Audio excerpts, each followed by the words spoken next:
तर आपण आता 14 नंबरच्या श्लोक पासून समोर चर्चा करूया. परत तुम्हाला मी सांगतो की दुसऱ्या अध्यायाच्या श्लोक नंबर 11 ते 30 मध्ये सांख्ययोग किंवा ज्ञानयोगाचं वर्णन आहे. याच्यामध्ये शरीर आणि आत्म्याचं भेदाचं संक्षिप्त स्वरूपामध्ये भगवंतांनी वर्णन केलं. आणि हे का वर्णन केलं? कारण अर्जुनाचा युद्ध न करण्याचं पहिले जे कारण होतं की शारीरिक स्तरावरची आसक्ती. तर भगवंत अर्जुनाला सखोल विचार करण्यासाठी प्रेरित करत आहेत की मी इथे कोणी शरीर नाहीये, आत्मा आहे हे जाणून तू कर्तव्यासाठी युद्ध कर. तर चर्चेमागचं कारण हे आहे. बघा, ही भगवद्गीता ही दोन व्यक्तीमधला संवाद आहे. त्याच्यामुळं प्रत्येक वाक्यामध्ये प्रत्येक अध्यायामध्ये काही ना काही साखळी आहे. असं नाही की एकदमच कृष्ण अचानक भक्तीबद्दल बोलले, अचानक योगाबद्दल बोलले, असं कधीच नाही होणार आहे. त्याच्यामुळे आपलं थोडंसं आपण विचार केला पाहिजे की याच्यानंतर हे का बोलले असतील किंवा या अध्यायानंतर हा अध्याय का आला. तर असं जर थोडासा विचार केला तर लक्षात ठेवायला पण सोपं आहे. तर असे का बोलत आहेत भगवंत? अर्जुनाच्या युद्ध न करण्याचे पहिले जे कारण आहे की शारीरिक स्तरावरच दयाभाव म्हणा, आसक्ती म्हणा किंवा प्रेम म्हणा. तर भगवंत हे आपण सर्व शरीर नाही आहोत आणि आत्मा आहोत हे त्याला शिकवण्यासाठी हे या श्लोकामध्ये कृष्ण बोलत आहे. श्लोक नंबर 11 ते 30 एवढं लक्षात ठेवा, म्हणजे आपल्याला नंतर आपण हरवलंय असं वाटणार नाही. तर या श्लोक नंबर 14 मध्ये अर्जुन काय म्हणेल की ठीक आहे कृष्णा, की मी समजू शकतो की या शरीरामध्ये पण बदल होतात आणि मृत्यू पण तसाच एक बदल आहे, परंतु मी भीष्म आणि द्रोणाचे या शरीरांना आसक्त आहे. या शरीरावरती मी लहानाचा मोठा झालो यांच्या अंगाखांद्यावरती खेळून, आणि मला यांच्यापासून जो विरह होईल त्याचा मला दुःख होणारच नाही. तर भगवंत त्याचं कृष्ण त्याला उत्तर काय देतात की बरोबर आहे की तुला दुःख होईल कारण तुझा यांच्याशी आसक्ती आहे. परंतु कृष्ण सांगतात की हे बघ अर्जुन, जीवनामध्ये व्यक्तीला दुविधा स्थिती किंवा द्वंद्वाची स्थिती आहे ती सहन करावीच लागते.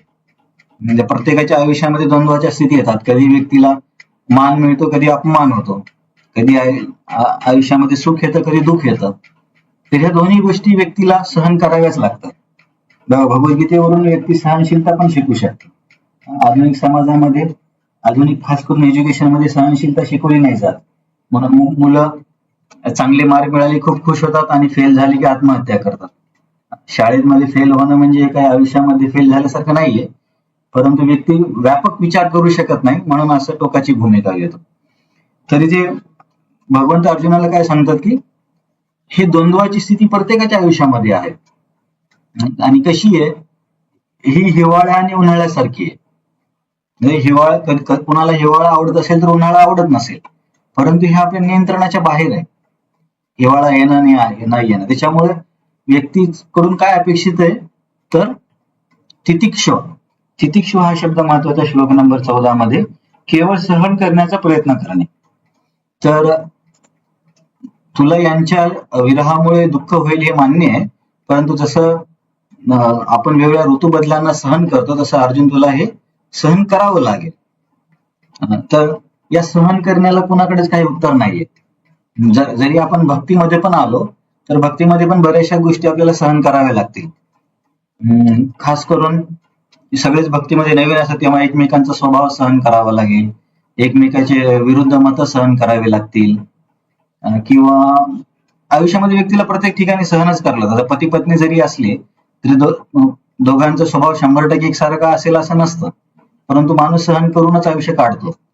तसंच अध्यात्मामध्ये म्हणा किंवा भक्तीमध्ये पण गोष्टी सहन कराव्याच लागतात. हे सूत्र सगळीकडेच लागू पडतं. तर याच्यामध्ये प्रभुपाद आणि आचार्यांनी तात्पर्यामध्ये एक उदाहरण दिले की ज्या पद्धतीने स्त्रिया उन्हाळ्यामध्ये असं म्हणत नाही की खूप जास्त गरमी होते मी स्वयंपाक करणार नाही, तर उन्हाळ्याची गरमी सहन करून ते स्वयंपाक करतात. तर त्याच पद्धतीने साधू संतांकडून अपेक्षा आहे की माघ महिन्यामध्ये जसं की जानेवारी फेब्रुवारी मध्ये खूप जास्त थंडी असते, परंतु तरी सुद्धा त्यांनी आंघोळ केली पाहिजे. असं नाही की थंडी आहे म्हणून दुपारी साधू 12 वाजता उठतायत, तर हे त्यांच्याकडून अपेक्षित नाही. तर ज्या पद्धतीने स्त्रिया उन्हाळा सहन करतात तसं साधूंनी किंवा आध्यात्मिक मार्गामध्ये असलेल्या व्यक्तीने थंडी सहन केली पाहिजे. तर याच्यावरून कृष्णाला काय सांगायचंय की जरी तुला हे युद्ध सहन होत नाहीये, त्यांचा विरह तुला सहन होणार नाहीये, परंतु हे कर्तव्य म्हणून सहन कर.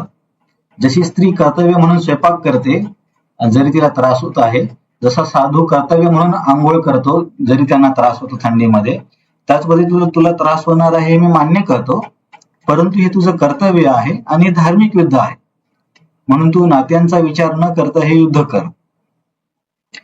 तात्पर्यामध्ये आपण बघू शकतो पान नंबर 70 वरती, प्रतिकूल हवामानातही मनुष्याने आपले कर्तव्य पालन केलेच पाहिजे. आता समजा आर्मी मधले सोल्जर आहे, ते असं म्हणू शकत नाहीत की अरे थंडीमध्ये इतका बर्फ पडतो आम्ही इथे ड्युटी करणार नाही, असं नाही चालत. त्याचप्रमाणे युद्ध करणे क्षत्रियांचे धार्मिक तत्व आहे आणि जर एखाद्या क्षत्रियाला आपला मित्र किंवा नातेवाईक यांच्याबरोबर युद्ध करावे लागले तरी त्याने त्याच्या नियत कर्मानुसार पासून ढळू नये. तर याच्याबद्दल भागवतामध्ये पण एक श्लोक आहे, तिथे ब्रह्माजी म्हणतात की क्षत्रियांचं कर्तव्य इतकं कठीण आहे की जर गरज पडली तर त्यांना आपल्या भावासोबत पण युद्ध करावं लागतं, जर युद्ध धार्मिक असेल तर. मग समोर असं वर्णन आहे की मग का कर्तव्य पालन करू, कर्तव्य पालनाने काय लाभ होईल मला. जसं की समजा सैनिक कर्तव्य पालन का करतात, कारण त्यांना महिन्याच्या शेवटी पगार मिळतो, किंवा काही सैनिकांचं असं असेल की देशावरती प्रेम आहे, परंतु मी का हे कर्तव्य करू धार्मिक युद्धाचं.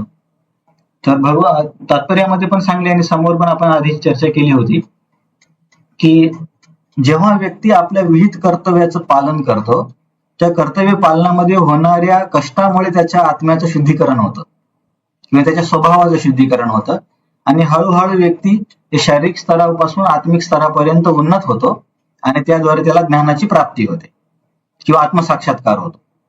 म्हणून कर्तव्य पालन करणं हे आवश्यक आहे.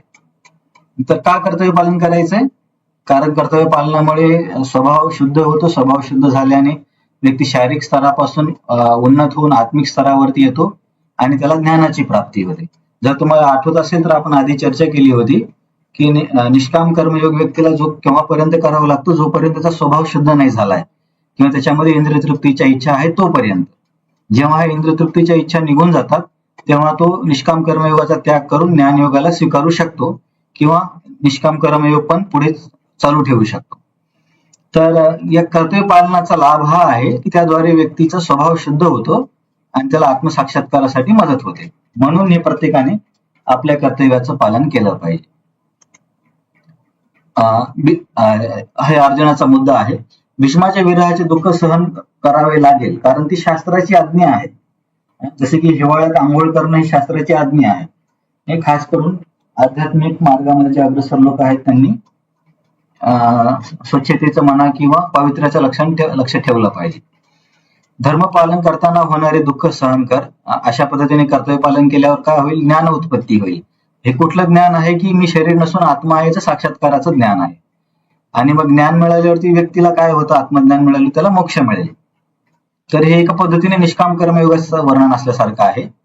आणि जेव्हा व्यक्ती ज्ञानावरती उन्नत होतो तेव्हा त्याला कर्तव्य पालनाची गरज नाही, कारण आपण आताच चर्चा केली की निष्काम कर्मयोग कुठपर्यंत करावा लागतो, जोपर्यंत स्वभाव शुद्ध होत नाही.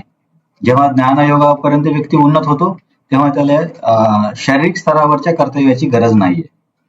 आणि ज्ञान प्राप्तीशिवाय कर्तव्य त्याग करणं खूप धोकादायक आहे. जर तुम्हाला आठवत असेल तर 3ऱ्या अध्यायामध्ये आपण चर्चा केली होती की मिथ्याचारस उच्यते इंद्रियानि संयम्य यास्ते मनसाचरण इंद्रियार्थान विमूढात्मा मिथ्याचारस उच्यते. एखादा व्यक्ती बाह्य स्वरूपावरती इंद्रियांना नियंत्रित करतोय परंतु मनामध्ये इंद्रिय तृप्तीचे विचार आहेत, तर हा व्यक्ती मिथ्याचारी आहे, म्हणजे स्वतःची आणि इतरांची फसवणूक करतो. तर याच पद्धतीने आता अर्जुनाची काय इच्छा आहे की मला युद्ध सोडून संन्यास घ्यायचा आहे किंवा जंगलात निघून जायचंय. पण भगवंत काय म्हणतायत की नाही, जोपर्यंत ज्ञानाची प्राप्ती होणार नाही किंवा तो शुद्ध होणार नाहीस तोपर्यंत कर्तव्य त्याग करणं हे खूप मूर्खपणाचं लक्षण आहे. त्याच्यामुळे हा मुद्दा इथे आपण लक्षात ठेवावा की जोपर्यंत स्वभाव शुद्ध होत नाही तोपर्यंत कर्तव्य त्याग नाही केला पाहिजे. हे निष्काम कर्मयोगासाठी. भक्तीचं वर्णन थोडंसं वेगळं आहे, जेव्हा आपण त्या श्लोकांचा अभ्यास करू तेव्हा इथे आपण बघूया. तर 14 नंबरच्या श्लोकाचा मुख्य अर्थ काय आहे की कर्तव्य पालन करताना नक्कीच आयुष्यामध्ये आपल्याला त्रास होईल, परंतु हा त्रास सहन करून कर्तव्य पालन करावंच लागेल, कारण तोच ज्ञान प्राप्तीचा मार्ग आहे. कुठलंही कर्तव्य असू द्या किंवा स्त्रियांचं असू द्या पुरुषाचं असू द्या किंवा क्षत्रियाचा असू दे किंवा ब्राह्मणाचा असू दे, तरी कर्तव्य पालन करावं लागेल जरी त्रास झाला तरी. मग आणि अशा पद्धतीने व्यक्ती जेव्हा कर्तव्य पालन करत जातो आणि व्यथित होत नाही, व्यथित म्हणजे तो विचलित होत नाही आपल्या विहित कार्यातून, मग त्याला काय लाभ होतो? यमेन व्यथयन्ते ते पुरुषं पुरुषर्षभ सम दुःख सुखम धीरम सु अमृतत्वाय कल्पते. इथे अमृतत्वाय हा शब्द महत्वाचा आहे. आयुष्यामध्ये मान अपमान, सुख दुःख, उन्हाळा हिवाळा या सगळ्या विपरीत परिस्थितीमध्ये जेव्हा व्यक्ती समभावनेमध्ये राहतो, आता हे खूप कठीण आहे कारण याला वेळ लागतो. जसं की आपण आता जरी अध्यात्मामध्ये आलो, परंतु एखादा भक्त किंवा एखादी व्यक्ती आपल्याला पटकन काही अपमान केला तर आपल्या तोंडातून काहीतरी निघून जातं, कारण आपण त्या स्तरावरती आणखीन आलो नाही आहोत. परंतु जेव्हा व्यक्ती हे सगळं सहन करत करत कर्तव्य पालन करतो तेव्हा तो मोक्षासाठी पात्र होतो. सो अमृतत्वाय कल्पते. तर याचा लाभ काय आहे? तर मोक्ष प्राप्ती आहे. पान नंबर 70 वरती 15च्या तात्पर्यात आपण बघूया. आध्यात्मिक साक्षात्कारामधील उच्चतर अवस्थेची प्राप्ती करण्याच्या निश्चयात जो दृढ आहे आणि सुखदुःखाचे आघात जो समभावाने सहन करतो तो खचितच मोक्ष प्राप्तीस पात्र आहे. तर कशी मोक्ष प्राप्ती होते? की हा व्यक्ती त्रास सहन करत कर्तव्य पालन करतो. कर्तव्य पालन करत असताना त्याचा स्वभाव हळूहळू शुद्ध होतो. जेव्हा स्वभाव शुद्ध होतो तेव्हा त्याच्या इंद्रिय तृप्तीच्या इच्छा नष्ट व्हायला लागतात आणि मग त्याला आत्मसाक्षात्काराची प्राप्ती होते. आणि आत्मसाक्षात्कार झाल्यावरती त्या व्यक्तीसाठी मोक्ष प्राप्ती काही फार जास्त कठीण नाही. तर असा त्या व्यक्तीचा हा प्रवास आहे. तर या संदर्भामध्ये वर्णन करत असताना की आध्यात्मिक मार्गामध्ये पण कसं कठीण आहे, तर हे वर्णन करताना प्रभुपाद संन्यास आश्रमाचं वर्णन करतात 70 मध्ये 15च्या तात्पर्यामध्ये. प्रभुपाद म्हणतात की जसे की आपल्या वर्णाश्रमामध्ये 4 आश्रम आहेत, या 4 आश्रमापैकी संन्यास आश्रम जरा जास्त खडतर आहे. का खडतर आहे? सगळ्यात महत्वाची गोष्ट म्हणजे की आपली पत्नी आणि मुलं बाळाला व्यक्तीला सोडावं लागतं आणि इतके वर्ष ज्यांना लहानाचं मोठं केलं त्यांना एकदम सोडून देणं इतकं सोपं नाहीये. खूप त्रास होतो व्यक्तीला. परंतु शास्त्र काय सांगतं? परंतु जर कोणी अशा अडचणी सहन करण्यास समर्थ असेल तर निश्चितपणे आत्मसाक्षात्काराच्या मार्गात तो पूर्णत्व प्राप्त करतो.